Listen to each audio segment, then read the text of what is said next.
السلام علیکم ورحمۃ اللہ وبرکاتہ۔ ناظرین و سامعین حضرات، آج کا ہمارا سوال مفتی طارق مسعود صاحب سے یہ ہے کہ آخرت کی فکر اور خوف کتنا ہونا چاہیے، آخرت کے بارے میں کیا اور کتنا سوچنا چاہیے۔ ایک دفعہ میرے ساتھ یہ ہوا کہ گاڑی چلانے کے دوران کسی نے مجھ سے کہا کہ آخرت کی بارے میں سوچو اور آخرت کی فکر کرو۔ میرے دل میں یہ بات آئی کہ آخرت میں کیا ہوگا۔ اسی وقت میری گاڑی کا بیلنس ڈگمگا گیا اور میں گرتے گرتے بچا۔ اسی طرح ایک دفعہ میں مسجد سے نکل رہا تھا کہ مجھے لگا کہ کوئی آواز دے رہا ہے اور کہہ رہا ہے کہ آخرت کو سوچو۔ سوال یہ ہے کہ آخرت کے بارے میں کتنا سوچنا چاہیے اور اس کے لیے کیا کرنا چاہیے۔ آئیے اس سوال کا جواب جانتے ہیں مفتی طارق مسعود صاحب کی اس ویڈیو کے اندر۔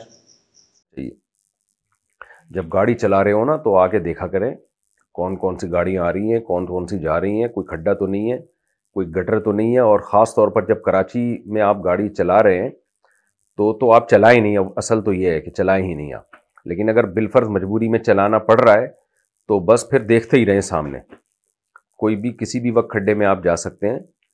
تو ہر چیز کا ایک موقع ہوتا ہے، ٹائم ہوتا ہے، جس وقت آپ جو کام کر رہے ہیں اس کو کنٹینیو پابندی کے ساتھ کریں۔ ہاں، آخرت کا سوچنا چاہیے کچھ وقت نکال کے ڈیلی، جب آپ اکیلے بیٹھے ہوئے ہوں 5 سے 10 منٹ مراقبہ کرنا چاہیے۔ یہ کام تو روزانہ ڈیلی کرنا چاہیے۔ اس میں آپ آرام سے تمیز سے ایک جگہ بیٹھے ہوں، ڈرائیونگ کر رہے ہوں یا کہیں کسی کام میں مشغول ہوں، پھر تو نہ وہ کام ہو سکے گا نہ یہ کام ہو سکے گا۔ تو 5 سے 10 منٹ روزانہ فارغ کر کے آپ نے سوچنا ہے کہ بھئی ایک دن میں پھٹے پہ لیٹا ہوا ہوں گا، مجھے غسل دیا جا رہا ہوگا، میری میت کو اٹھایا جا رہا ہوگا، مجھے قبر میں ڈال کے من و من مٹی ڈالی جا رہی ہوگی میرے اوپر، پھر فرشتے آئیں گے مجھ سے سوال کریں گے، پھر ایک دن قیامت میں اللہ مردوں میں جان ڈال کے کھڑا کرے گا مجھے اپنے سامنے، تو مجھے اپنے ان تمام اعمال کا حساب دینا ہے۔